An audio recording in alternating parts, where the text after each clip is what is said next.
బీసీలకు పార్టీ పరంగా రిజర్వేషన్లు కల్పించామని ఎమ్మెల్యే భూపతి రెడ్డి అన్నారు. బీసీలకు 42% రిజర్వేషన్లు కల్పించేందుకు ప్రభుత్వం శతవిధాలుగా ప్రయత్నం చేసినా బీఆర్ఎస్ బీజేపీ పార్టీలు అడ్డుకున్నాయని తెలిపారు. నియోజకవర్గ వ్యాప్తంగా 170 గ్రామ పంచాయతీలకు 30 పంచాయతీలు ఏకగ్రీవమయ్యాయన్నారు. ఏకగ్రీవమైన పంచాయతీలకు రాష్ట్ర ప్రభుత్వం ఇచ్చే 10 లక్షల గ్రాంట్ తో పాటు మరిన్ని నిధులు గ్రామాలకు వస్తాయని ఎమ్మెల్యే భూపతి రెడ్డి తెలిపారు.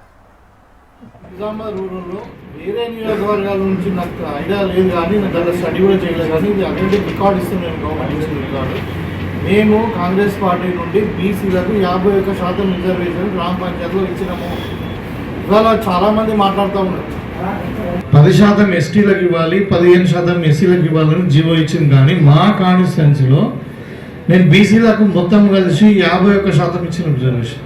అది నేను అంటే ప్రజలకు తెలియదలుచుకున్న మీ ద్వారా జనరల్ సీట్లలో కూడా 3% ఎస్సీలకు, 16% కూడా ఓసీలకేమో 31%. అంటే ఇవాళ దగ్గర మీకు చూడండి అవి 50% ఇవన్నీ కలుపుకుంటే 85% రిజర్వేషన్కే ఇచ్చింది. వాళ్ళ గురించి నేను స్టడీ చేయలేదు కానీ నా పార్టీకి చెప్తున్నాను.